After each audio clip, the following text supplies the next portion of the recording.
Mirëmbrëma të gjithëve ju bashkëqytetarë që na ndiqni në podcastin e Lëvizjes Bashk. Ju e dini që të ftuarit në podcastin ton janë gjithë veçantë, por kam përshtypjen që sot kam më të veçantin e të ftuarve të deri sotëm. Është fjala për aktivistin Baki Goxhaj, i cili është shndruar në figurë me njohshmëri të lartë publike gjatë ditëve javëve të fundit, për shkak se ka qenë pjesë e një flotilje humanitare aktivistësh nga mbar bota, të cilët kanë shkuar për dhënien e ndihmës humanitare popullit të martirizuar të Gazës dhe që, siç besoj e keni ndjekur, kanë qenë bashkë me tjerët i ndaluar, i arrestuar në shkelje të drejtës ndërkombëtare dhe pastaj i dhunuar si shumë të tjerë nga ushtria dhe policia e shtetit të Izraelit. Mirë se erdhe Baki në podcastin ton modest, është vërtet nder dhe kënaqësi që të kemi sot. Modestia ty të karakterizon, për të flas me ti. Kjo është mënyra e Për shkak të njohjes që kemi paraprake. Më të gjej, e vlerësoj shumë ftesën. Dhe është kënaqësi të jem ball për ball. Sa mirë. Jemi ball për ball fizikisht, por nuk jemi ball për ball kuptimin e idealeve apo të dëshirës për drejtësi në kuptimin më të gjerë të fjalës. Që i ka përcen kufijtë e vendi, që patjetër nis nga vendi ynë, por njëkohësisht nis besoj unë nga respekti për dinjitetin e njeriut kudo që ndodhet në botë. Tani, meqense ti ke qenë jo vetëm dëshmitar, po i angazhuar në një ekspedit, në një flotilje humanitare, unë do të pyes fillim se çfarë ndodhi, domethënë, pse more iniciativën për të qenë pjesë e kësaj flotilje. Dhe unë të njoh prej kohësh dhe e di se sa e rëndësishme është për ty kauza e popullit palestinez dhe në përgjithësi kauzat që kanë të bëjnë me dinjitetin e njeriut.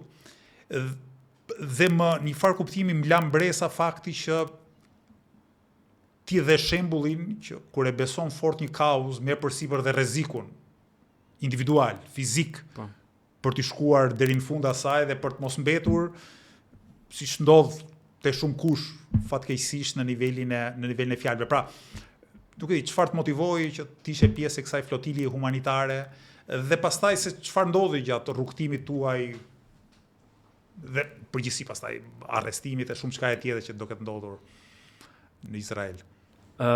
Motivi ishte an inner calling, një thirrje e brendshme. Për të bërë diçka më shumë se sa të folurit. Unë e përmenda edhe tek ajo videoja e prezantimit të faktit që unë jam bashkuar flotilës ku thash përvoja deri tani, ku domethënë unë shikoja çdo ditë fëmijë të bërë copash, njerëz të bërë copash, masakra kaluar imagjinatës. Dhe ishte jashtëzakonisht zhburrëruese që gjithçka që mund të bëja është të bëja një like, të vija një ikon mërzie tek e ke parasysh në Facebook, në ato postimet. Ishte si nevojë fizike, ishte tortur fakti që unë bëja vetëm aq. Me gjithë përpjekjet e mia për të shkruar e për të ngritur zërin, ndoshta edhe në proteste këtu, po të gjitha ishin për nivelin e nevojës së brendshme ishin të pamjaftueshme. Kështu që thirrja ishte që duhet bëja diçka më shumë se kaq. Dhe flotilja ishte një rast i artë. Unë e kam ndjekur që flotilën e vitit kaluar u përpoqja të bashkohesha që vjet. Nuk që e mundur sepse aplikimi ishte goxha vonë dhe nuk isha edhe lidhjet e duhura, kurse si vjet u bë e mundur. Sepse kapa në kohë plus edhe me njohjet e këtu në Tiranë, edhe në gjithë Shqipërinë, por veçanërisht kemi një grupim që quhet Kolektivi Palestina e Lirë. Dhe aty disa nga personat më prezantuan me njerëz nga organizatat që organizojnë flotiljen. Këto, domethënë, që organizojnë flotiljen këtë vit. Dhe u bë praktikisht e mundur, aplikova, kalova fazat. Në një moment caktuar nuk e mbaj mend kur e kam darë me time shoqe këtë nismë. Ajo me sa mbaj mend e priti me ankth, por që më dha mbështetjen e saj të plot, për të cilën e falenderoj, sepse mbështetja e saj e bëri shumë më të lehtë gjithë rrugtimin, gjithë rrezikmarrjen, gjithë procesin. Dhe më lejoj që t'isha i fokusuar tek misioni dhe jo ta kisha kokën mbas. Më lejo të rrëfej diçka. Ne jemi njohur bashkë, ne e dim sigurisht, po. Të tjerët që na dëgjojnë. Besoj disa muaj mbas fillimit të masakrës popullsisë civile në Gaza, më ke shkruar një email. Më mbaj mend të gjatë dhe vërtet shumë të mirë, ku një farë kuptimi kërkoje që unë, si kryetari i Lëvizjes Bashkë, duke njohur që edhe më herët kisha mbajtur qëndrime pro kauzës popullit palestinez, të flisja me më shumë zë për këtë çështje. Dhe në fakt kur ne mora vesh që ti ishe pjesë e flotiljes, nuk u habita, e mendova tamam si përmbushje të mënyrës se si të kisha njohur më herët. Kështu që besoj që ishte e pashmangshme që ti ta merrje këtë iniciativë, një iniciativë që duhet për ata që na ndjekin, që kanë bartu dhe mbart një rrezik shumë të lartë. Do të kujtoj vite më herët janë vrarë aktivistë. 2010, po. Janë vrarë aktivistë, mos gaboj turq, domethënë, nga Turqia apo misioni ishte nisur nga Turqia, po aktivistët që u vranë ishin shumica turq, por se misioni ishte një anije e madhe. Mavi Marmara që dhe ata u përleshën me ushtarët izraelit, të cilët pastaj i qelluan me armë. Po, u vranë gati 10 veta, 9-10 veta diçka. Po, kështu që nuk ka qenë thjesht një ekspedit ku do të mbajnë pasaj disa ditë, do të rrajnë edhe do kthehen në shtëpi, por diçka që mund sjell pasoja fatale dhe kjo e bën akoma dhe më të rëndësishëm hapin që ke hedhur. Juve ju arrestuan, themi, në ujëra ndërkombëtare pranë Kipros, mos gaboj. Po, para se të kalojmë këtu. Okej, vazhdo, më thuaj. Ta vazhdoj tek emaili. Okej. Vazhdoj. Atëherë gjatë fillimit kur filloi genocidi, muajt e parë, ishte të shtushme, siç vazhdon të jetë të shtushme qëndrimi i klasës politike shqiptare. Dhe unë i hoqa vizë përfundimisht, jo se kisha ndonjë shpresë madhe, po PS-s dhe PD-s. Dhe gjithë vëmendja ime u fokusua tek partitë e reja. Në atë kohë ne kishim 4 parti të reja, që ishin në vrull e sipër, sepse përgatiteshin për zgjedhjet e ardhshme. Dhe Lëvizja Bashkë ka qenë në fund listës së partive të reja. Unë kam qenë prezent në mbledhjen e parë, apo në mbledhjen e themelimit të Partisë Mundësia në Vlorë. Bilesi kam bërë një pyetje Agron Shajt që u bë virale atë kohë. Se si do e siguroj ai që në punësit e vet, në momentin nëse bëj kryeministër, në punësit e vet nuk do vazhdon një Allish Berishet. Nëse. Pastaj i kam shkruar email Artik Lapajt. I cili më tha e mora emailin dhe do të kthej përgjigje. I kam shkruar email gjithashtu Endre Shabanit, i cili gjithashtu më konfirmoi që e mora emailin dhe do të kthej përgjigje. Jam duke pritur përgjigje akoma. Se ka frym ka uzdaj, thon Shkodër. Mbase e merr. Nuk gjeta emailin e Agronit apo një numër drejt për drejt vetin dhe e kam si peng që nuk i shkrova dot. Megjithatë Agroni e bëri të qartë qëndrimin e partisë vet kur nëse mund ta përdor Ballukari, i themi i Lëvizjes, si e ka emrin? Flet për deputetin tjetër, po. Kapri, po. Sepse ka balluke të bukura. Bashkë me kandidatin për deputete është Frida, më duket e ka Maliqi, diçka tillë. Janë tashmë, u bën dhe janë tashmë pjesëtar të grupimit aleatët e Izraelit në Parlamentin shqiptar. Kështu që tashmë shumë e qartë edhe qëndrimi i Partisë Mundësia rreth çështjes së Palestinës dhe rreth dinjitetit njerëzor në përgjithësi. Mendoj se Lapaj edhe Endri tashmë janë irrelevant, kështu që Lëvizja e Bashkë duke qenë në fund të listës, tani është në krye të listës së partive politike në renditjen e tyre në për mua, kështu që ishte një surprizë, po për ne puna juaj dhe qëndrimet tuaja janë të admirueshme dhe unë ju falenderoj për këtë edhe nga afër, siç kanë bërë dhe tjetër. Dhe bravo ju qoftë. Është detyrë qytetare për ne. Edhe është rrjedhoje parimeve të drejtësisë në cilat besojmë, cilat nuk janë të kufizuara në një territor.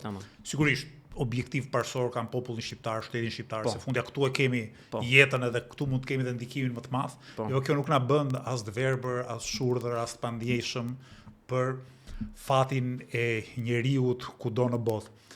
Ndërkohë që po vija në këtë bisedë me ty më kujtua një thënie e famshme e Martin Luther Kingut, që thoshte që padrejtësia diku është rrezik për drejtësinë kudo. E në këtë sens kudo ku njerëzit vuajnë padrejtësi, lere më raste të tmerrshme si ky i Gazës, askush nuk mund të jetë indiferent, pra nuk mund të bëjë sikur diçka e tillë nuk ekziston. Çdo njeri ka ndërgjegje dhe duhet të laj hesapeve ndërgjegjen e vet në fund të ditës. Në këtë sens unë dhe besoj të gjithë në lëvizjen bashkë e kemi këtë, le të përdorim këtë termin që është bërë i famshëm këto kohë, busull morale, domethënë orientim nga e drejta, nga e drejta. Shkojmë tani tek çfarë ndodhi. Ju morën ujëra ndërkombëtare, ju arrestuan, ju dhunuan. Në cilin vend të Izraelit ju kanë mbajtur pastaj? Burgu ishte diku në Shkretir, unë se mbaj, nuk e dijem në burgut. Po për ta filluar nga fillimi, kaluam një natë të vështirë, sepse prisnim që mund ndodhte natën, çdo sulm mbi flotilin ka ndodhur natën deri në sulmin e fundit. Në mëngjes, erdhi mëngjesi, ishim të gjithë të lodhur, po jashtëzakonisht të lehtësuar që s'kishte ndodhur sulm atë natë dhe thamë që ne kemi afat dhe një ditë dhe ajo supozitisht e ditë shumë e bukur, sepse nisi e tillë. Kur pa pritur u dëgjuan thirrje vishni jelekët nga kapitenët tanë. Gjë që unë e morë çik me sportivitet, se thash kjo do jetë një provë për të testuar shpejtësinë tonë e përgatitjes. Por ndodhi që ishte vërtet një sulm, një përpjekje organizuar për të na ndaluar rrëmbyer në ujëra ndërkombëtar. Kur dolëm në atë pjesën e anijes ku qëndruam, pam një anje të madhe në horizont dhe 2 skafe të mëdhenj që po vinin drejt anijes tonë. U afruan, kapiteni i dha shpejtësi anijes në maksimumin e saj, prap skafet na arritën dhe kur u afruan ne nuk ndaluam, derisa ata qelluan me armë mbi kokat tona, hekurishte që kishim lart. Me armë me plumbat. Tani ishin plumbat vërtet apo plumba gome, nuk di ta them sepse askush nga ne nuk u dëmtua fizikisht. Pra nuk keni në atë moment. U detyruam të ndaluam, hipën, na morën, na lidhën. Po kështu, ndonjë justifikim për shkak ata që vinin aty përveç se shtriunin tokë, domethënë. Jo. Dal dikush thot në emër të këtij ligji apo sa përsye faqe domethënë. Jo fare. Që keni shkelur dinin kaq apo aq. Domethënë ata e dinin, ata supozonin që ne e dim se pse na ndaluan. Jo. Po edhe polici rrugë gjen një justifikim. Nuk ishte fare formalitet e tilla, domethënë skena ishte një skenë tipike piraterie, nuk ishte një skenë formale e një qytetari me shtetin, apo me një autoritet. Ishte skenë piraterie ku ti nën kërcënimin e dhunës dhe nën kërcënimin e vjetës dhunës fatale, duhet të bindesh patjetër, përndryshe gjërat mund të përshkallëzoheshin deri në pikën fatale, kështu. Dhe është për të thënë që ne kemi kaluar gjithë flotilja, gjithë pjesëtarët kanë kaluar në trajnim të veçantë për marrëdhënien me ushtarin e Izraelit. Se sa i kujdesshëm duhet të jesh që ushtari izraelit mos ndihet në asnjë moment i kërcënuar dhe të mos t'i jepet asnjë moment justifikim që të qellojë dhe të thotë u ndjeva i kërcënuar. Për shembull, një shembull konkret është nëse ti ke telefonin në dorë dhe po e filmon dhe ai nuk e shikon qartë se çka ke në dorë. Shanset që ti të hash plumbin janë shumë të larta, kështu që asnjë send nuk lejohej në moment që ti përballesh me send, lëvizje të shpejtë, lëvizje të papritur, rraptësisht të ndaluara, sepse dhe është fal këtij trajnimi që fatalitetet këto flotilet e fundit nuk kanë ndodhur. Jo fal vetë përmbajtjes së ushtarëve izraelit, sepse ata domethënë tani të gjithë i njohin edhe din ata vrasin fëmijë palestinezë për hobi. Nuk pritet që të kenë mëshirë për ne që duam, po prishim rehatin kur thonë, kështu që vlen për të përmendur kjo pjesë. Dhe pasi na lidhen aty, na u hipëm në skafin e tyre, na transportuan tek ajo anija madhe që pam në horizont. Ajo është një anije stër madhe, edhe në mes ka një boshllëk të madh dhe anash këtij boshllëkut kishte kontenier. Dhe ne futeshim brenda kontenierëve dhe qëndrojmë aty si në një vath, nuk e di se sa një botën e Bagdhive. Nga filmat më tepër. Unë kam jetuar nga afër. Dhe aty ishim anija jonë ishte ndarë në 2 seksione. Seksioni jonë duhet kemi qenë 150 veta në 5 kontenierë, se i 6 ishte për hyrjen dhe daljen. Dhe në ato 5 futeshin të gjithë gjatë natës, shtriheshin për të fjetur. Rifugjo normalisht. Dhe mbetej 5% jashtë që s'kishte 0 vend. Nuk kishte, domethënë ata që flinin ishin jashtëzakonisht ngushtë. Të tjerët s'kishin mundësi fare të shtriheshin, kështu që një pjesë e njerëzve flinin çik më herët dhe pastaj zgjoheshin që të flinin pjesa tjetër. Një fakt interesant. Aty mbi kontenjer kishte në 4 cepat ushtar vazhdimisht dhe kamera vazhdimisht, kërcenim me armë vazhdimisht. Një nga ngjarjet më të trishtueshme ishte fakti që kapitenen e anijes tonë, që ishte e vetmja femër në anijen tonë dhe gjithashtu kapitene bashkë me një koleg tjetër, ishte tek dalja kishte një zonë me shirit më ngjitës në shesh, ku ti nuk supozohet të shkelje. Edhe i foli, ajo u ofrua aty dhe i foli ushtari, largohu andej.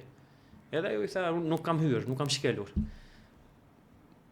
Pa kaluar sekondi, bam, e qelloi, e ka zënë plumbin në kofsh, plumb gome gjithmonë, dhe i është bërë një plag jashtëzakonisht e madhe në kofsh dhe u detyruam, ata e morën, e mbajtën një natë në atë, kishin bërë një klinik të vogël në anije aty. Gjë që është, domethënë, për të treguar prapë që nëse bëje veprim sadopak kërcënues apo rezistencë, haje plumbin. Kjo ka qenë një nga rastet ndaj të cilëve ne jemi qelluar me këto plumbat e gomës. Një rast tjetër ishte kur shumë kishte her pas here thirrje free Palestine, këndim domethënë. Një nga rastet pasi na paremëruan mos e bëni më, qelluan prap disa herë. Edhe u lënduan, u goditën njerëz, po pa dëme të mëdha siç dëmi i kësaj vajzës së anijes tonë. Prap kur dolëm nga anija qelluan me armë, prap për arsye rezistence. Dhe në kësaj herë ishte nga afër, ishte njëri që po rezistonte nuk donte të dilte. I rash ka gjatë për të thënë që kërcënimi për jetën ishte real. Ishte shumë real. Domethënë ai plumbi mund të zinte në një zonë fatale ku ti për shembull në qaf apo në çaj një vend që ti nuk s'kishe asgjë çfarë ti bëje. Dhe përveç kërcënimit nga lart edhe kur dolën pastaj shumica aty, përveç që u dhunuan kështu verbalisht, lidhje shtrëngim duar jashtëzakonisht fort dhe u rrahën. Goditeshin ndërkohë që dilnin nga anija. Po. Të gjithë goditeshin, po disa u rrahën vënçe. e kuptoj. Një nga ata që kishte atë fat isha edhe unë. Sepse njëri nga ushtarët më kishte vënë syrin që kisha thënë në një moment Free Palestine, se ky rasti që luan me armë. Dhe më mbajtën në fund, unë ishin shoku duke dal, po shikoja pasaportat, në një moment pash pasaportën shqiptare në fund të pasaportave të tjera, sepse ato që kishin mbetur ishin gjitha blu dhe jona ishte e kuq rrem, siç e kemi. Dhe pash që ma kishin e kishin bërë planin gati për të megjithatë ajo për cilën jam krenar këtë kam dalë edhe me bashkëshorten time është që e përpallova shumë krye lart këtë dhunë fizike. Nëse të tjerë për shembull bërtisnin apo thoshin jo mosën në anglisht gjithmonë. Ajo që unë bëra është i shikoja në sy dhe thash po unë thash Free Palestine sepse ju qelluat me armë. Dhe sigurisht aty më qelluan disa herë. Dhe mendoj që më rahën më pak se që kishin imagjinuar thjesht për faktin që unë nuk tregova frikë para tyre, nuk u tregova i të ikja të mblidhesh atë dhe është një nga ato gjërat jam përgjithsisht shumë kritik i vetes, por është nga ato gjërat që ja di, domethënë jam i presionuar me veten time për menaxhimin e kësaj situate jashtëzakonisht të dhunshme. A ka pas dhunë pastaj në vendin ku ju kanë mbajtur izoluar, që thatë në një kamp në Shkretir, ju kanë marrë pyetje çfarë ndodhte? Çuditërisht pjesa e kampit ka qenë më pak e dhunshme, përveç që ishte poshtruese sepse ishin gjithkohë me kokë poshtë aty, nuk lëvizje, ose të ulnin me kokën poshtë, ose dhe kur po eci ishin me kokën poshtë.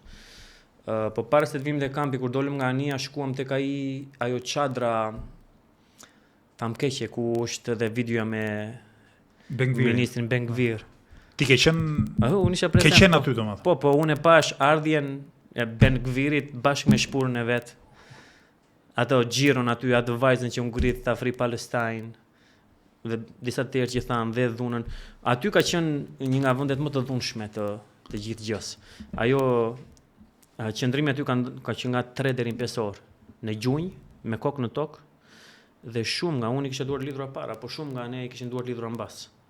Ka qenë një pozicion torture që në atë pozicion mund të rish me pahir 10 minuta, me pahir. Pastaj me orë është jashtëzakonisht e dhimbshme. Unë për shembull më filluan të dhimbnin gjithë muskujt e trupit, sidomos këmbëve. Dhe kjo është vetëm për poshtrim, se nuk ka ndonjë arsye sigurie, jo. Sikesh me vrap apo. Jo. Dhe nuk kishte ndonjë rezistencë fizike të asaj natyre, kupton? Plus ne ishim të lidhur edhe ishte thjesht për poshtrim, ata dhe kur të merrnin të plasnin, ose kur të merrnin të shtrëngonin që për shembull, po shikosh këto plagët këtu. Këto janë nga kur isha i lidhur. Aty kur isha i lidhur aty është bër kjo këtu. Kur më morën për të çuar ku merreshim në pyetje, më kapën 2 veta. Nga 2 anët më ngritën në ajër dhe duart ishin aq të shtrënguara saqë ishte normale që lëkura të ajo ka qenë pjesë shumë e vështirë për të gjithë, sepse ka qenë shumë e gjatë dhe dhuna aty ishte konstante. Aty rriheshin njerëzit vazhdimisht. Aty s'ka pas televizion, media, këtë video që ka dalë ka nxjerr vetë Ben-Gviri, ka përshtypjen. S'ka pas. Jo. Gazetar, okay. Ka qenë ai që për arsye populariteti. Po. Ai ndoshta ja vlen të qëndrojmë dhe pse ai e bëri këtë. Por para se të vinte Ben-Gviri dhe kur pasi iku Ben-Gviri, dhuna vazhdonte. Njerëzit rriheshin, ata që ankoheshin, ata që qanin. Kërkesa për doktor aty ka qenë e vazhdueshme. Sepse ata që shikonin njerëz afër që kishin probleme u binte të fikt, kishin gjendë të thyera, kishin komplikacione më të ndryshme. Dhe ka qenë shumë, domethënë, si ato orë kanë qenë jashtëzakonisht të dhunshme. Dhe e çuditshme është nuk ishte as pak dallim femër mashkull. Femrat rriheshin njësoj si meshkujt. Pa asnjë lloj diferencë. Kështu do t'u dim këtë që nuk diskriminonin mes gjinive. Ushtare gra kishte apo ishin këtu në këtë moment nuk kishte. Po kishte më vonë kishte, që na shoqëronin mua një. Pra ata që rrihnin edhe burra dhe gra ishin vetëm burra, ata që rrihnin. Po nuk se rrihnin gratë dhe burra. Ata ishin vetëm burra, po dhe përgjithsisht mund të qenë dhe forca speciale, ishin përgjithsisht trupat të mirë formuar. nuk ishte ushtar obez aty apo oficer obez në këtë pikë ishin të gjithë me shumë gjasa kanë qenë forca speciale. Para meje, unë isha në rresht parafundit, para meje një burr 85 i rat fikt. Pasi ngulçonte, në një moment e pash që nuk po reagonte më. I tunda këmbën nuk po reagonte dhe thirra ata. Kishte në të fikt, nuk aq shumë ishte rrahur. Tjetrin në krah ti, këtë e morën. Tjetrin në krah ti ishte një turk, kishte thyer brinjët. Në komplet me brinjë tyra dhe përfundoja keq se nuk rrinte në asnjë pozicion përveç se shtrir. Dhe për atë thërrita 3 herë që të vinin ta merrnin dhe 2 herët e para e injoruan, okay, edhe vazhduan planin e tyre.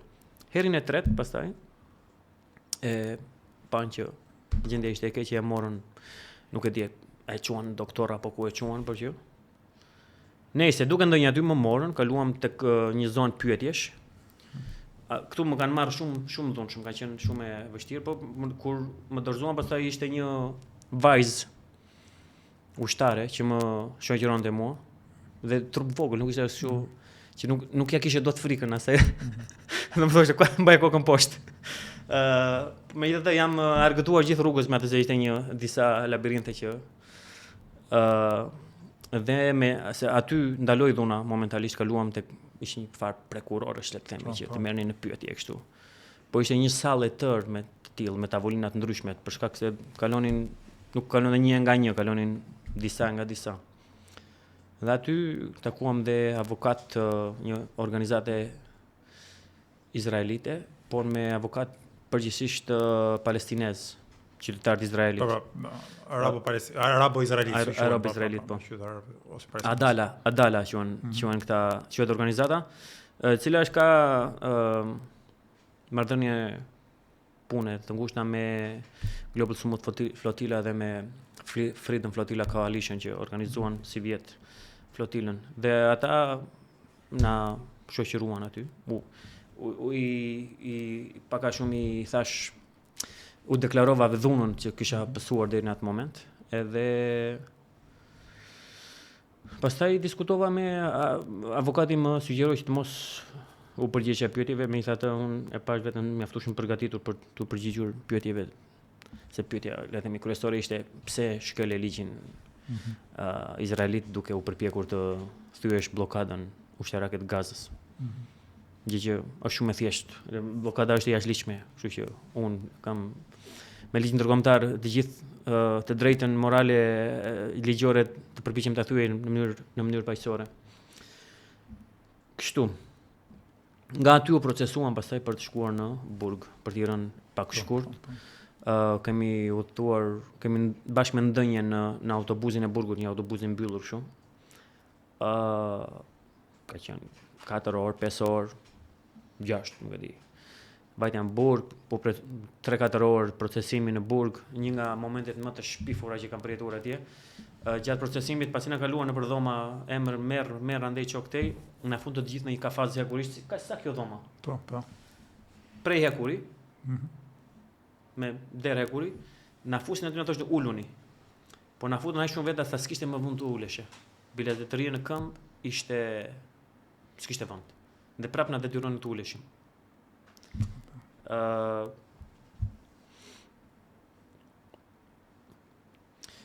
Ka qenë një përvojë gati absurde si përvojë, nuk e pret njeriu, sikur lexoj sikur përjetoj një nga librat e Kafkës. Nuk e pret që të përjetoj njeriu realisht trajtim të tillë. Dhe mbetet një përvojë e veçantë. Mua më ka bërë vërtet shumë përshtypje kjo videoja që doli nga Ben-Gviri, pra ministri fashist, ekstremit djathtë, ta provizojmë si duash. Në Izrael domethënë është vërtet e vështirë ti aq shumë ka shkuar në ekstrem të djathtë në aspektin politik, saqë ti je më ekstremist i ekstremizmit do shumë punë. Po, tamam. Po më ka bërë shumë përshtypje videoja që kanë nxjerr Ben-Gviri, besoj për llogaritje elektorale. Kanë zgjedhur në Izrael pas sa muajsh ata i mendojnë që do fitojë më shumë vota duke poshtruar, po themi, aktivistët që ishin mision humanitar.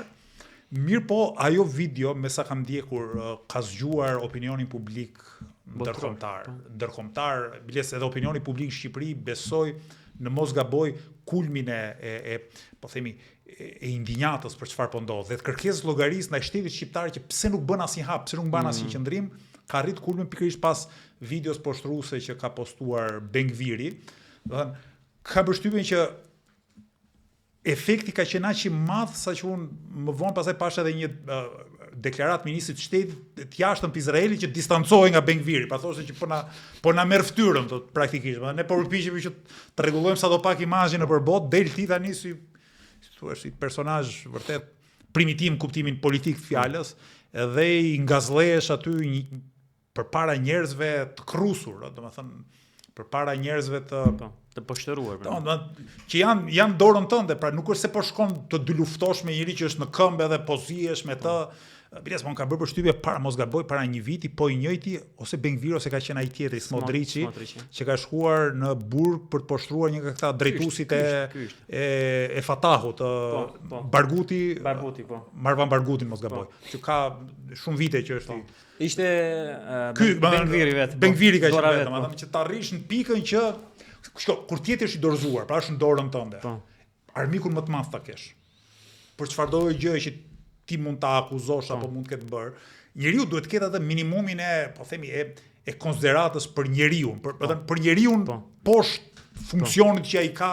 Kjo është arsyeja pse edhe shtetet kur dënojnë me vdekje, ka ende shtete që dënojnë me vdekje, prapa të dënuar me vdekje e trajtojnë me një farë respekti në momentet e fundit, nuk ose i bështyn fytyrë ndërkohë që ekzekutojnë. Sepse është respekti për atë thelb njerëzor që e ka çdo kush, qoftë dhe kriminali më i madh, ose të paktën ne për humanizëm duhet ja njohim çdo kujt pavarësisht se qenia njerëzore mbase shumë komplekse dhe dikush mund të thotë ka edhe një të keqe absolute brenda kësaj njerëzve.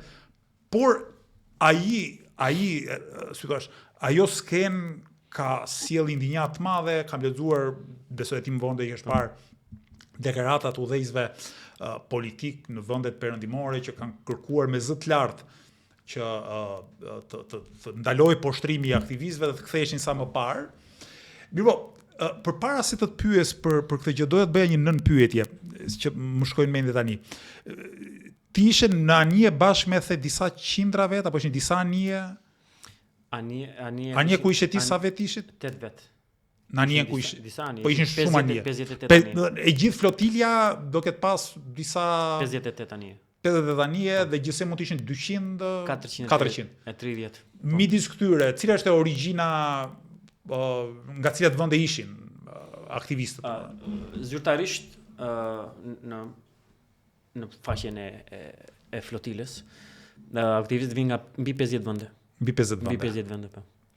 Nëse duan të bëjmë një ndarje kështu nga këto të luftës civilizime, lindje perëndim, domethënë nga ishin. Nga vendet e Evropës perëndimore, patjetër kanë qenë nga vendet e Evropës. Nga vendet e Evropës perëndimore kishte shumë, dominonte Francë, Spanjë, Itali, dominonin në numër. Ishte konsiderueshme Irlanda. Edhe Anglia gjithashtu. Mund të ishin evropianë ose perëndimorët gjysma? Mundet, po të marrësh dhe të gjitha shtetet tjera që kishin më pak 2-3 përfshirë dhe ne, po mund të jenë gjysma. Ndoshta edhe më shumë, po gjysma është e sigurt. Se e di pse ta bëj këtë pyetje sepse mënyra si është reaguar në Shqipëri nga ata që kanë dashur të anatemojnë flotiljen edhe gjestin tënd, ka qenë tamam kjo e luftës vjetër të qytetërimeve. Pra, domethënë, këta janë njerëz, ku diun, barbar nga këto qytetërimet e prapambetura lindore, dhe un kam përshtypjen që shumica ose pothuajse shumica atyre janë qytetarë të Evropës perëndimore. Harruam dhe Amerikën Latine, kishte jashtëzakonisht shumë nga Amerika Latine. Pra dhe nga pemë kulturore apo qytetërimore, që do flasim në këto terma të luftës qytetërimeve, shumica do kanë qenë atëre qytetarë të vendeve lindor me dominancë në numër, me numër konsiderueshëm, ishte Turqia, nga e cila u nisën dhe 15 varka që u bashkuan flotilës, që shkojnë numri përsëri 58 rreth aty, dhe Malajzia. Janë dyja vende gjithashtu sponsore të flotiljes. Dhe numri nga këto dy vende ishte konsiderueshëm. Domethënë komuniteti turk dhe malezian kishte numër të konsiderueshëm. mbeten në minorancë përballë gjithë pjesës tjetër. Pastaj kishte nga Tunizia, Algjeria dhe Maroku kanë përshtypjen. Gjithashtu takova edhe 1 ose 2 nga Mauritania, që ishte e çuditshme. Pastaj vendet e Gjirit me që janë diktatura ushtarake apo monarki absolute, po thuaj se nuk kishte fare, mund të pas nga Jordania ndonjë kokor, po të tjerat nuk për të dalë tek pyetja jote një herë, po mund të rikthehesh këtu po nëse dëshiron. Numri më i madh dominonte bota perëndimore. Aty doja dilja, sepse dua ta shtri pyetjen edhe më gjerë. Çfarë ka ndodhur në Gaza vitet e fundit? Ka ngjall reagim ngado, po mua më zhdukur tani, më thuaj nëse e kam saktë apo jo, që në kuptimin e protestave masive, epiqendra ka qenë perëndimi. Po.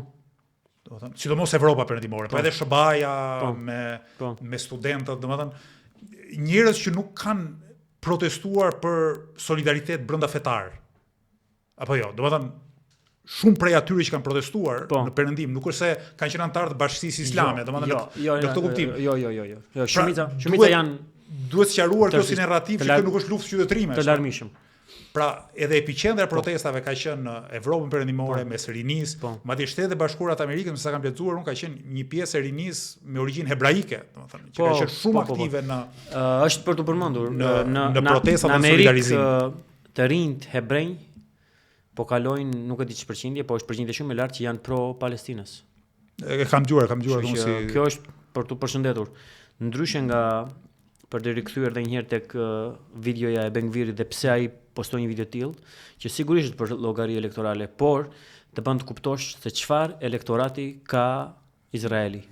Çfarë ekstremi është mbjellur në popullin e Izraelit. Çfarë mendësi ata kanë që ta shikojnë si sukses video e Bengvirit dhe të japin pik politike që ai bën parad përpara njerëzve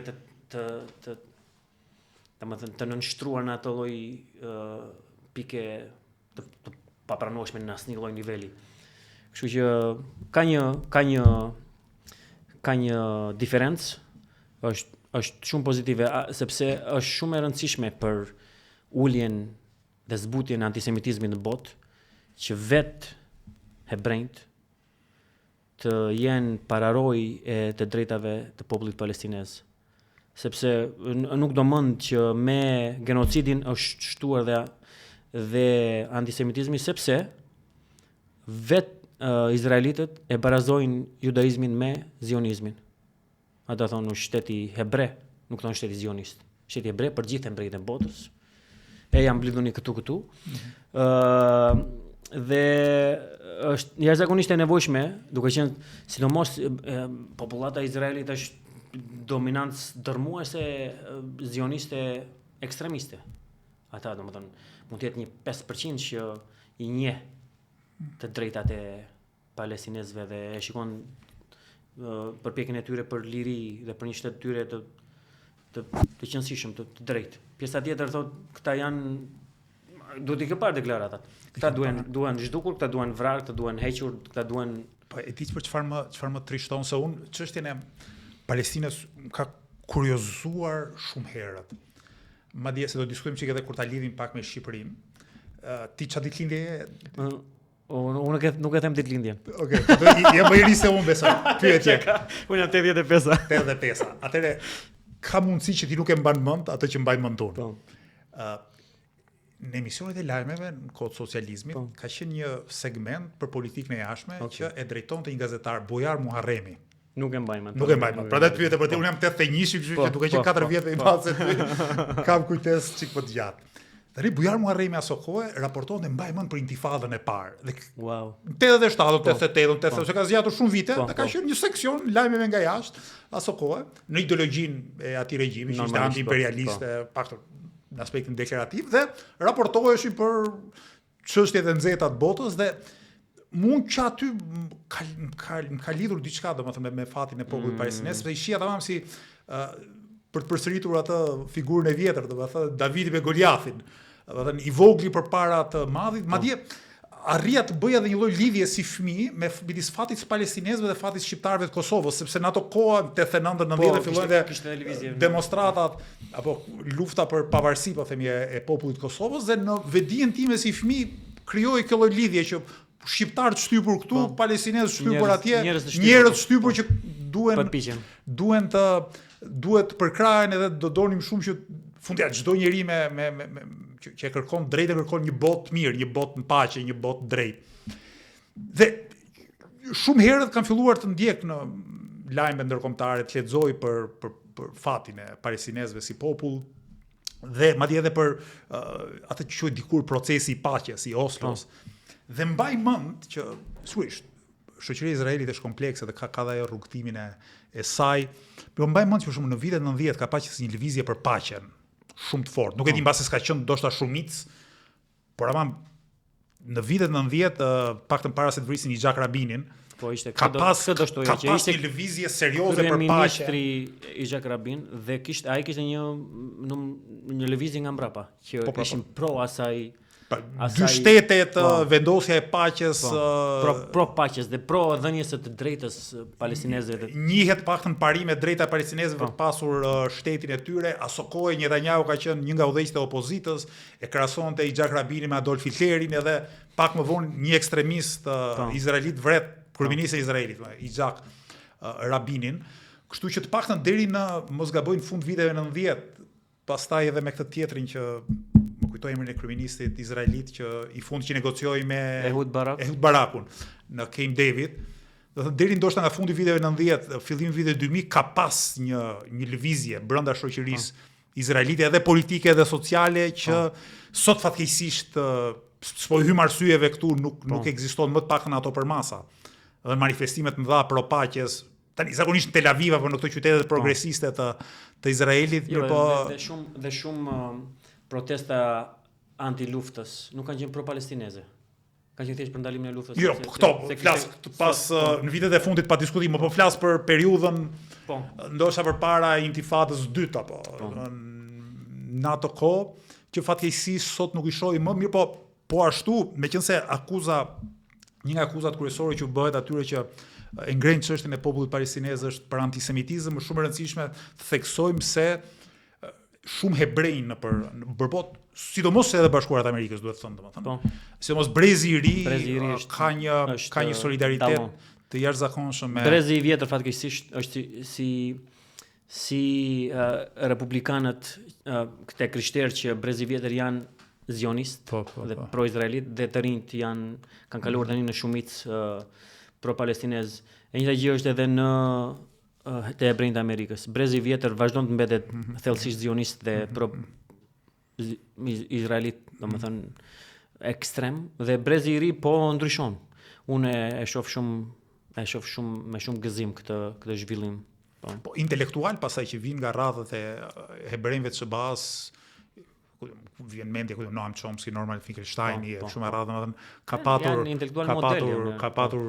gjithmonë, por në kuptimin e një lëvizje masive, është efekti i viteve të fundit dhe është vërtet mbreslënse, dhe është ndoshta mënyra më e mirë për t'u përgjigjur akuzave për antisemitizëm, i cili duhet thënë ekziston, domethënë antisemitizmi në kuptimin e urrëties dhe është shtuar për gjatë genocidit.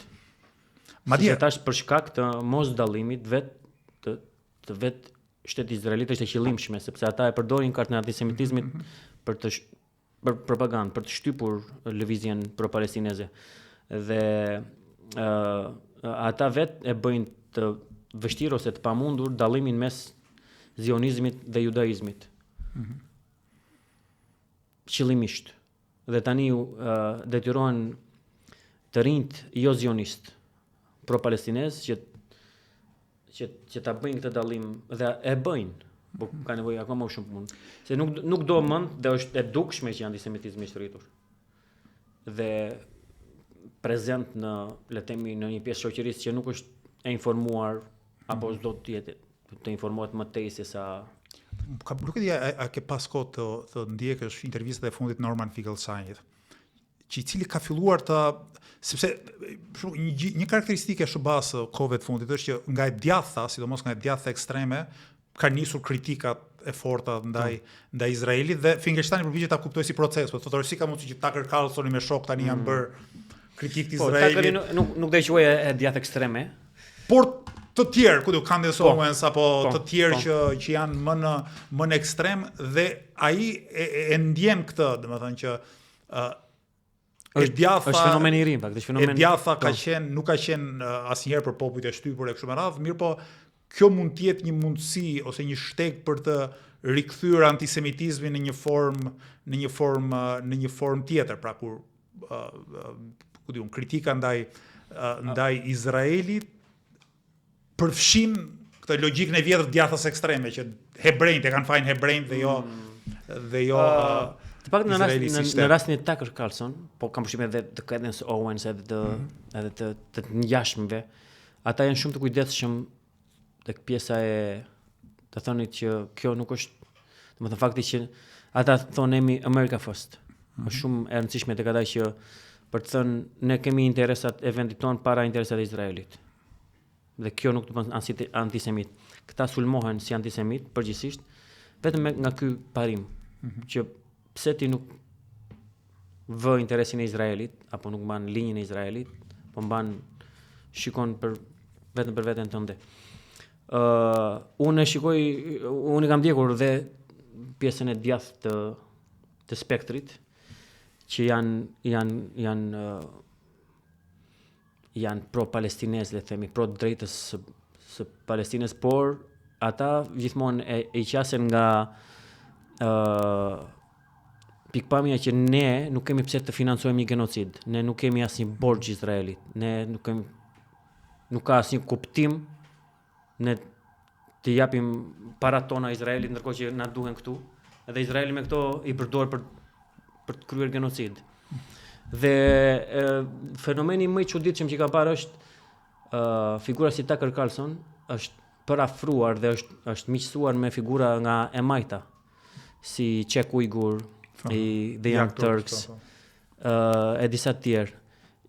Që ka qenë një gërshetim që s'ka qenë i mundur më përpara, po tani të dyja palët thonë që ne kemi interesin e Amerikës parsor, interesin e vendit tonë, gjithë që çdo qytetar, çdo vendi i vjen natyrshëm të ketë interesin e vendit, dhe nuk mund na bullizojnë të mbajmë qëndrime pro-izraelite me kartën e antisemitizmit, po nuk mbrojtë Izraelin unë të shpalla antisemit si ai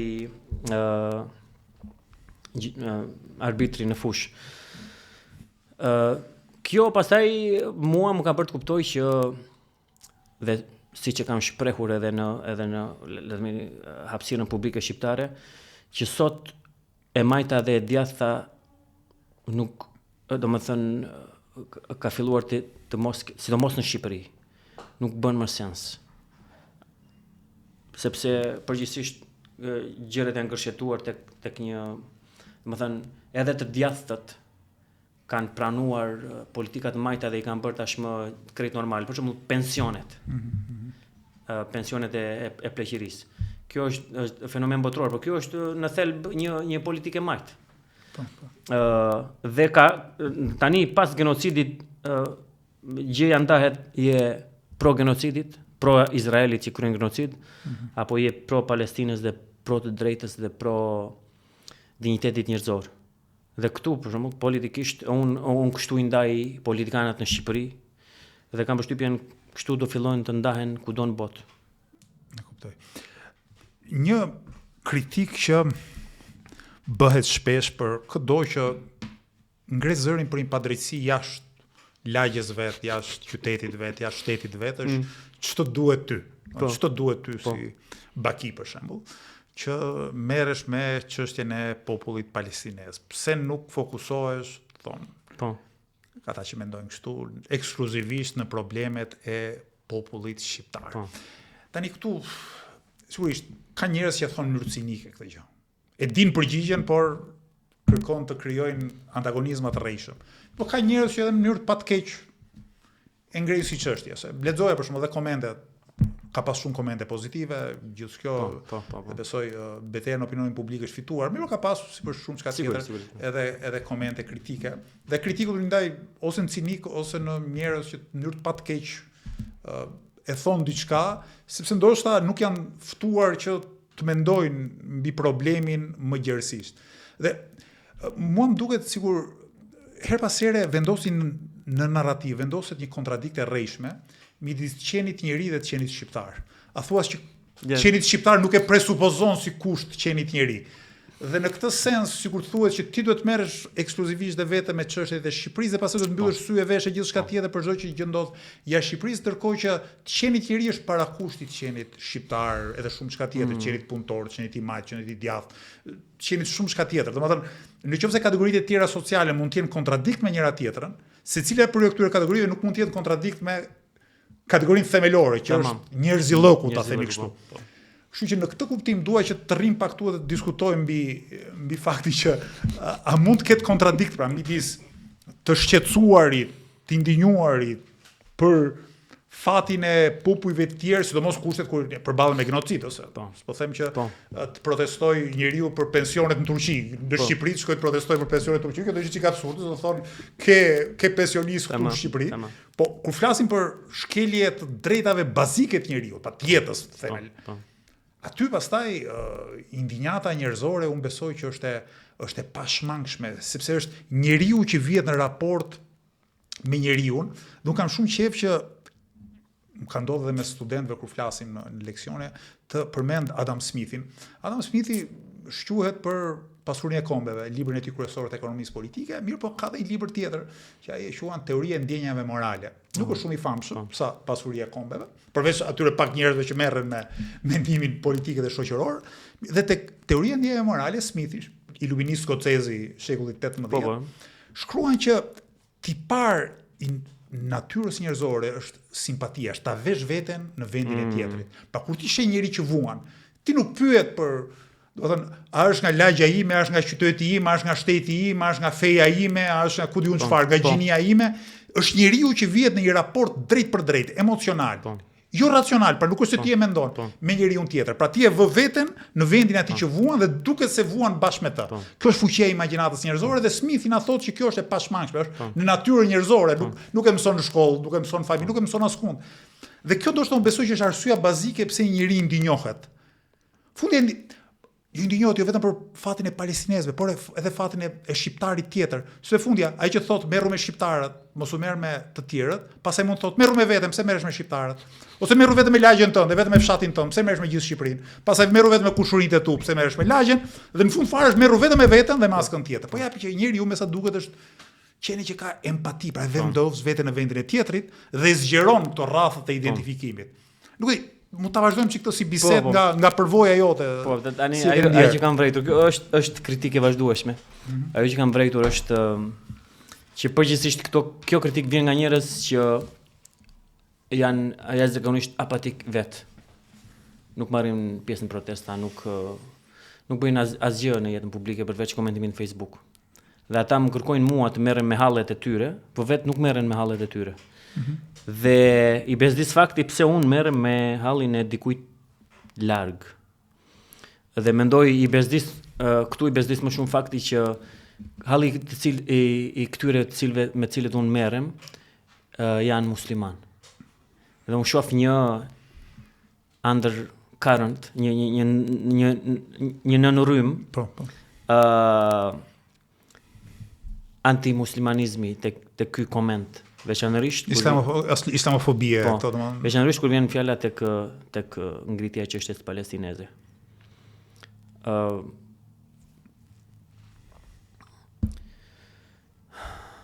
Më dhëm kjo pjesë. Nga ana tjetër pastaj un jam angazhuar shumë zëshëm me çështjen palestineze, sepse mbi jetën nuk vendoset asgjë, dhe atyre po merret jeta në formë industriale. Kjo është e pafalshme. Unë siç e shpreh edhe kur erdha në aeroport, unë nuk mund ta pranoj të jetoj në një botë ku bëhet genocid dhe unë s'bëj asgjë. Nuk e pranoj dot, nuk është e mundur. Prandaj jam përpjekur të bëj diçka. Nga ana tjetër, çfarë ka bërë jashtëzakonisht të rëndësishëm ngritjen e zërit ton dhe pa mjaftueshmërisht, duhet kishte akoma më shumë zëra, është që qeveria jon është aktivisht e përfshirë në genocid. Është bashkëpunëtore në genocid. Ka thyer gjitha marrëveshjet ndërkombëtare, të ligjit ndërkombëtar, të cilat është nënshkruese, duke ndihmuar në të gjitha format, në mënyrë aktive, një shtet genocidial, i cili është në hetim për probable genocid, domethënë genocid të mundshëm, dhe për dy liderat kryesor, ka, domethënë, Galantin dhe Netanyahun, ka urdhër arresti nga gjykata ndërkombëtare penale. Tani që Shqipëria është nënshkruese eksaktësisht Traktatit të Romës, mos gaboj. Eksaktësisht. Edhe ka detyrimin që traktate tjera, dorëzoj tjera, përveç që ka detyrimin të dorëzoj, edhe ka detyrimin që mos ketë bashkëpunim ekonomik me to. Dhe ne kemi bashkëpunim ekonomik, vazhdojmë. Çfarë do na kërkojnë, ti jeni djeni, çfarë do na kërkojnë sigurisht në nivel politik, në votimet që ka ndodhur në OKB, jemi gjithmonë në krahun e Izraelit. Edhe kur abstenojmë, jemi përsëri në krahun e Izraelit. Kjo është e papranueshme. Unë nuk, domethënë, një qeveri e tillë jo që më përfaqëson, por unë e kam detyrim politik si qytetar i Shqipërisë ta denoncoj, të votoj kundër dhe të bëj aktivizëm kundër një qeverie të tillë, që e ka delegitimuar veten. Kjo ka qenë një sfundë shumë e fortë, pse unë kam qenë kaq i zëshëm për çështjen palestineze, sepse sidomos në Shqipëri, se nëse qeveria jonë do kishte një qendrim si qeveria e Slovenisë, si qeveria e Spanjës, qendrime të denja politike, edhe pse ti materialisht mund të bësh shumë pak për të ndaluar genocidin, të paktën ke dinjitetin politik që ti ta mbash kokën lart. Qeveria jonë dhe Edi Rama konkretisht i ka duart me gjak fëmijësh palestinez. Kjo nuk është diçka që mund ta mohosh. Ai është, unë i them, medalist i zionizmit. Ai është ka marrë medaljen presidenciale të nderit në mes të genocidit. Para pak muajsh shkoi prap, takoi kriminalin e luftës Netanyahun, mbajte fjalim para tij me lëvdata fëminore, duke thënë më dridhen gjunjët. E kupton kjo? Një lider që kur vjen këtu bën prepotentin absolut. Ti dridhen gjunjët para një kriminali lufte. E papranueshme në asnjë nivel. Vota kundër Edi Ramës është detyrim për çdo qytetar. Fatkeqësisht ai e ka kupsitur shumë mirë këtë modelin e patronazhimit, që është model skllavërie moderne. Por lufta jonë do vazhdoj aktivisht për ti prishur rehatin dhe prospektin politik një bashkëpunëtori në genocid. Ti me shumë drejt vure ndukje karakterin e qeverisë shqiptare dhe të Edi Ramës, që me thënë drejtë na ka turpruar. Nga Shqipëria nuk pritet që zgjidh problemet e mëdha të botës, mirë po dignitetin qëndrime është i mundshëm. Nuk ta vë njëri pushkën në kokë që o flishu fare o vdiqe. Kjo nuk është çështje as ekzistence, as thjesht çështje digniteti. E bëjnë shumë shtete të tjera nëpër botë, shtete që nuk janë superfuqi, dhe do duhet ta bënte edhe shteti shqiptar. Jo, çfarë mua më ka lënë shihet hidhur, ndonse e prisja, ka qenë heshtja e spektrit partijak në Shqipëri ndaj fatit tënd. Domethënë, për te çështjes popullit palestinez, dakor. Kemi rastin një qytetari shqiptar, i cili rrëmbehet në ujëra ndërkombëtare, askush nuk di gjë për fatin e vet. Për disa ditë ne s'kemi ditur, kemi qenë tërësisht në errësirë.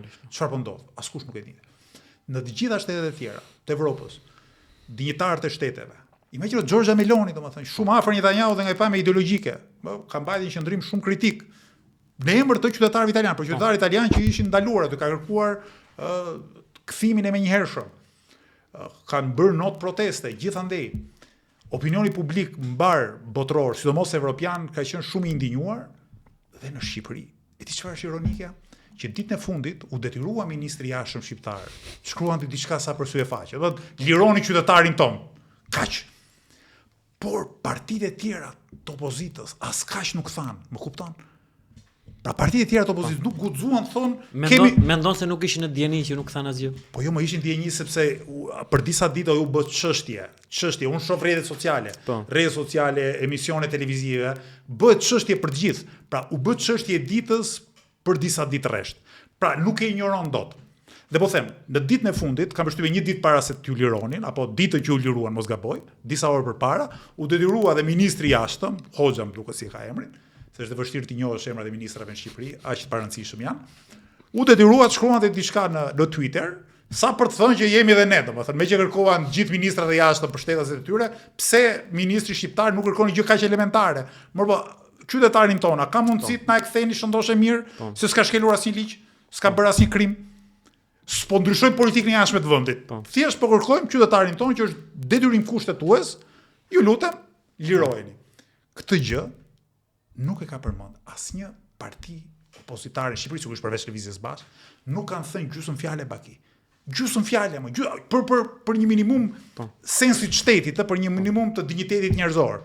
Pra njëri që mund të thoshte që, ore, se ka keq Izraeli, por gjithsesi ktheni mbrapsht qytetarin ton.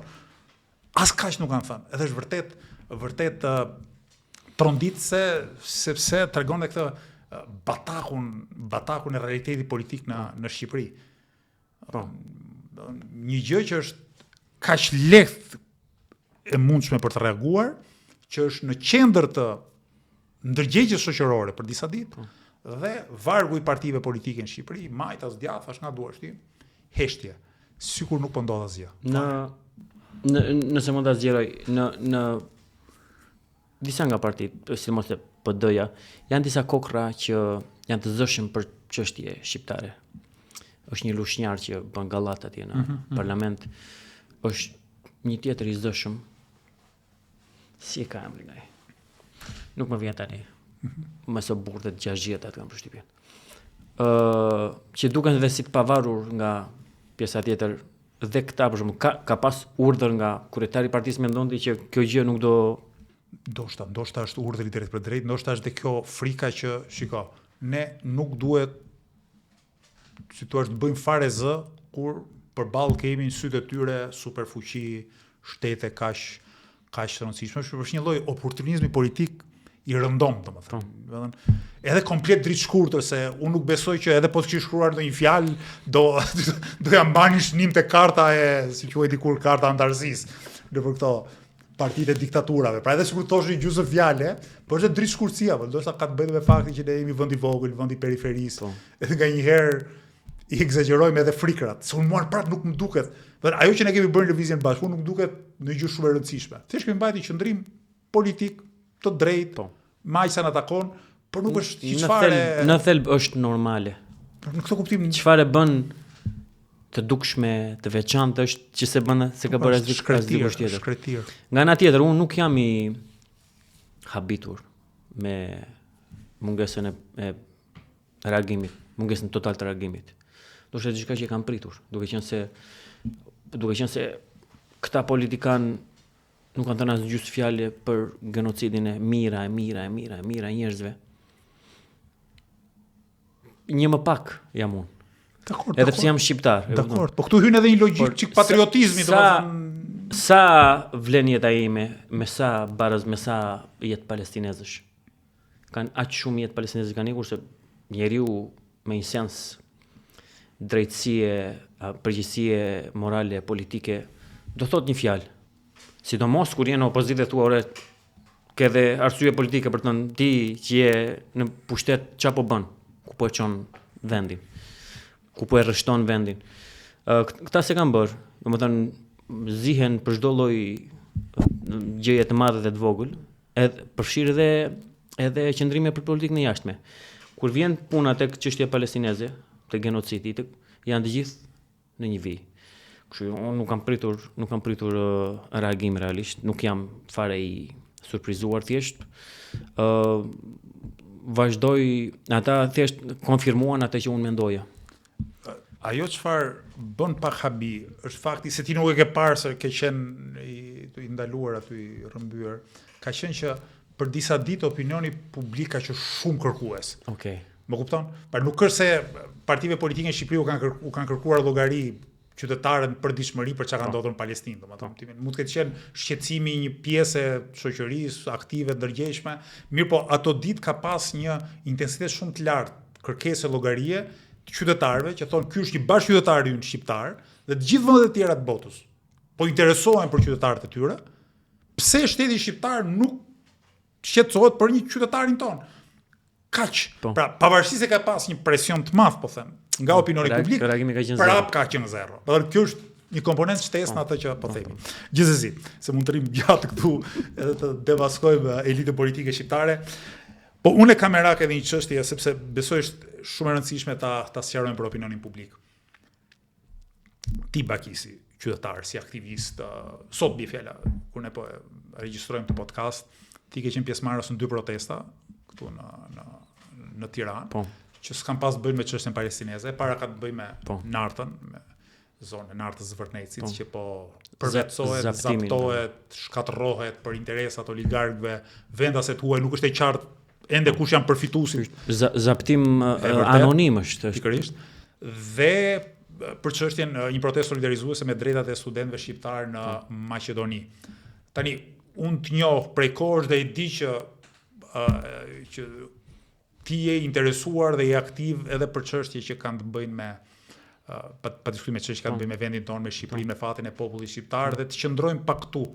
Do thënë, çfarë po ndodh në Shqipëri sipas këndvështrimit tënd dhe çfarë mund të bëjmë ne të gjithë bashkë, ti, unë, të gjithë ata që na dëgjojnë për t'ju vënë kufirin tek thana, të thojë dikur, gjitha këtyre prirjeve grabitqare, tjetërsuese, që ata që kanë pushtet madh politik dhe ekonomik bëjnë ndaj vendit ton. Dhe problemi i Nartës bie fjala është edhe më i rëndë sepse është po ashtu një çështje ku ka konsensus pothuajse të gjithë partitë politike në Shqipëri. Shumë e vërtetë. Përveç Lëvizjes Bashkë sigurisht. Shumë e vërtetë. Sepse edhe aty me që dyshohet që është dhëndri Trumpit, fillojnë këto skemat gjeopolitikës kafenes, që meqense ka një faktor huaj që është i përfshirë, më mirë mos bëjmë zë, patjetër duhet të jenë oligark vendas, flitet për kastratin, flitet për tjerë oligark, gjithsesi ditët në vijim besoj do na sqarojnë më shumë se cilët janë përfituesit nga kjo masakër ekologjike në Shqipëri. Po, e para, ti si ke parë këto si probleme dhe si thua folëm pak më herët bashkë ke qenë i përfshirë edhe vitet shkuara, paktën me çështjen e zonës mbrojtur në Nart. Aktivizmi im ka filluar që student realisht. Edhe ka pas bëj me mbrojtjen e Gjirit Vlorës. Atëherë u krijuar një quhej Aleanca e Mbrojtjes së Gjirit Vlorës. Ishte Berisha në pushtet dhe ishte aprovuar ndërtimi i një teci që ekziston sot, akoma i pavën në funksion, dhe i petroliferës së famshme, e cila është në funksion sot. Dhe pritej që përveç shpyllëzimit masiv të pyllit sodës, të kishte ndotje të mëdha të detit nga rrirje të mundshme të naftës, prishje të bregdetit, dhe tym masiv në gjithë, tymi në Vlorë nuk ikën për shkak të formës që rrethohet nga malet. Pritej që nëse teci do ishte në punë do kishte një tymnaj konstante mbi qiellin e Vlorës. Dhe kam qenë jashtëzakonisht shumë aktiv në këtë organizim. Biles një nga gjërat më pikante që mbaj mend ka qenë ne kishim disa flet ku listonin pse nuk duhet bëhej kjo. Ka qenë Alfred Mojsiu, ishte një tip organizimi, më duket ndoshta ishte 8 nëntori, diçka tillë, kishte ardhur në Vlorë. Dhe filloi tu takonte, tu jepte dorën njerëzve. Dhe unë kam qenë aty duke shpërndar këto fletushkat dhe një nga persona që i kam dhënë fletushkën në dorë ka qenë Alfred Mojsiu. Për të thënë që aktivizmi im ka qenë i vjetër edhe i hershëm dhe i fokusuar në vendin tim, sepse unë fokus kam në vendin tim ku jetoj. Çfarë ka bër fokusin të zhvendoset tek çështja palestineze është që jeta e njerëzve vjen mbi gjithçka tjetër. Dhe siç e thash, të jetuarit, të marrurit vetëm me gjërat e tua dhe të injorosh faktin që njerëz diku tjetër humbasin jetën, ata nuk e humbasin vetën, ata vriten sistematikisht në një mas të tillë, në një numër të tillë, dhe ti të bësh sikur s'po ndodh gjë, tu merresh vetëm me çështjet e tua, nuk është normale. Prandaj jeta mbi të gjitha, ne nuk duhet ta pranojmë askush prej ne që të jetojmë në një vend ku bëhet genocid edhe ne të rrim sikur s'po ndodh asgjë. Prandaj le të themi raporti i reagimit tim ka ndryshuar dhe ka qenë më i fokusuar tek genocidi i Gazës se sa tek çështjet e brendshme. Çështjet e brendshme nuk do të thotë që janë të rëndësishme. Ato kanë pasur dhe kanë fokusin tim gjithashtu, dhe me sa kam pasur mundësi, kam marr pjesë, kam reaguar, kam ndihmuar në forma të ndryshme. Dhe unë i bëj thirrje të gjithëve dëgjuesve që gjithashtu të përfshihen si për çështjen palestineze, që është një çështje shumë e rëndësishme në nivel global, edhe për çështjet lokale. Secila ka rëndësinë e vet dhe njëra nuk zhbën tjetrën. Nuk e di si ishte vazhdimi i pyetjes. Jo, jemi në të njëjtin val mendimi, sepse fundja kudo në Shqipëri, në botë, ka padrejtësi, ka ushtrues padrejtësie, ka përfitues ka padrejtësia, ka dhe viktimat padrejtësisë. Viktimat nganjëherë u merret jeta në rastet ekstreme, u merret pasuria, pastaj u merret habitati i tyre, merret raporti me natyrën, me shoqërinë, mundësitë ekonomike, pasuria, rroga. Të gjitha këto janë shkallë të padrejtësisë. Padrejtësia ushtrohet në shkallë, në intensitete ndryshme dhe në përmasa, në shtrirje gjeografike të ndryshme, dhe besoj që është detyrë e çdo njeriu, detyrë morale e çdo njeriu që të reagojë ndaj padrejtësive. Pastaj në varësi të kontekstit, në varësi të aftësive, në varësi të kapacitetit, në varësi të shumë gjërave tjera, dikush mund zgjedh më shumë të merret me njërin padrejtësia me tjetrën padrejtësi. Sigurisht unë për shumë kusht tjetër lëvizjen bashkë ne merremi me shumë padrejtësi, përpiqemi të japim përgjigje, të organizohemi, por nuk merremi dot me të gjitha, kështu që dikush mund të më thotë dhe mua, për këtë çështje në filan vend sikur nuk të kam dëgjuar shpesh. Do doja mbase të flisja më shpesh, po koha kjo është. Kështu që në këtë sens ajo që ka rëndësi është që sa herë të kemi mundësinë ta themi të vërtetën dhe të kundërvihemi padrejtësisë. Unë besoj që dy vlerat më të rëndësishme në jetën e njeriu janë e vërteta dhe e drejta.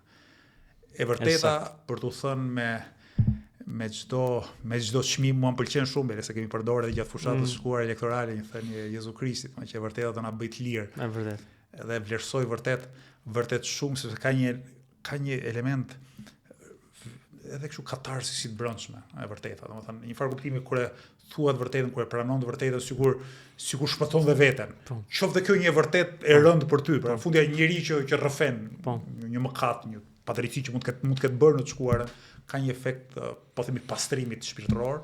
E po ashtu e vërteta e thën publikisht pastaj për fenomene politike apo sociale është akoma dhe më e rëndësishme, dhe krah për krah me të vërtetën është e drejta, pra përpjekja jo vetëm individuale, po edhe kolektive, për në rastin tonë një Shqipëri më drejt, por për aq sa na shkon fjala, apo mund të kemi impakt edhe për një botë më drejt, sepse nuk besoj që Shqipëria do të përparojë nëse bota digjet. Nuk është e mundur. Ne jetojmë në të njëjtën botë. Dikur thoshte duket një ekonomist apo sociolog, flisë për planetin si një lloj anije kozmike. Pra planeti thoshte si një lloj anije kozmike që ti nuk thua dot pastaj ç'duhet mua ç'a ndodh në atë kompartamentin aty, sepse po hiku e gjithë anija kozmike edhe vajte për drejtë edhe ti, kështu që në far kuptimi ne jemi pjesë kësaj bote. Dhe bota në kohën e sotme po kalon ka kohët më të vështira, vetëm gjenocidi, po luftrat, pensionet, marrëdhëniet ndërkombëtare, që po them edhe një herë, ne si shqiptar shumë pak gjëra kemi në dorë, si një vend i vogël, por gjithsesi aq pak sa kemi në dorë si ai kolibrit ajo. Tamam. Te ajo historia i zogthi që me atë sqepin e vet i hedh ujë, që të shuaj zjarrin e pyllit, fundja bën të vetën. Pastaj shumë zogj të vegjël, ca zogj më mëdhenj, ca më të vegjël, pastaj mundet të ndikojnë që vërtet ne, si thua, vetë realizohemi si qenie njerëzore, dhe ky dimensioni global i paqes, i drejtësisë në botë është po ashtu i rëndësishëm. Pra nuk ka, siç e theti me shumë drejt, kauzat vendore dhe ndërkombëtare nuk e përjashtojnë njëra tjetrën, madje një far kuptimi jo vetëm nuk e përjashtojnë, po e ushqejnë njëra tjetrën. Ti nuk mund të kesh janë gjitha kauza për drejtësi. Do të thënë, nuk mund të kesh një botë të mirë me vende të këqija, nuk mund të kesh një vende të mira me botë të keqe. Kjo është një kontradiktë e rrejshme. Nuk i shpëtojmë dot. Nuk i shpëtojmë dot. Domethënë, ku diun, janë të rralla rastet në historitë të përkohshme të vendeve që mund po të marrin luftën e dytë botërore. Do thuash që Zvicra nuk hyri luftën e dytë botërore dhe i shpëtoi. Dakor, po vende të tjera po përjashtimet nuk bëjnë rregullin, po. Nuk bëjnë rregull, domethënë i mbijetoi njërës luftë, po ndodhja treta s'ka për të mbijetuar as Zvicra, kështu që në këtë sens duhet kontributi i gjithë secilit. Nuk e di, të shtojmë diçka. Kam diçka për shtuar. Sidomos për këtë masakrën ekologjike të Nartës, të deltës së Vjosës dhe rrëmbimin e pronës publike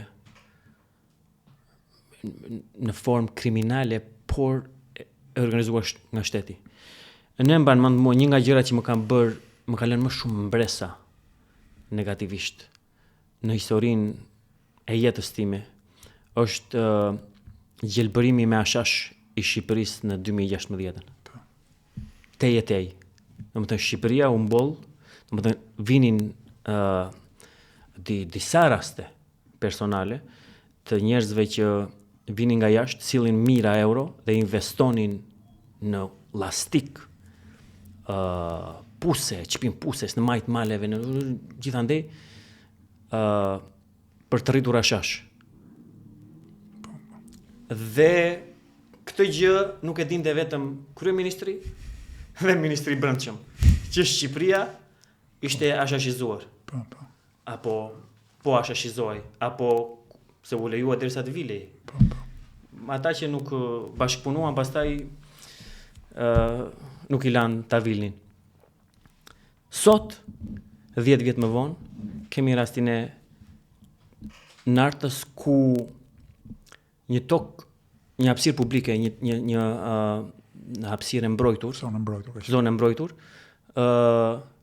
po rrethohet nga njerëz anonim, dhe ministria domethënë kryeministri që është gjithashtu edhe firmosi i lejve të ndërtimit, dhe ministri i brendshëm, apo është grua, nuk e di kush është, jo i brendshëm, i mjedisit,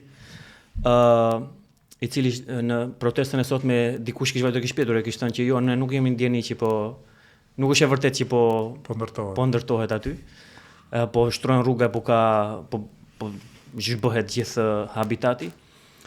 Nuk din gjë. Këta dy nuk din gjë.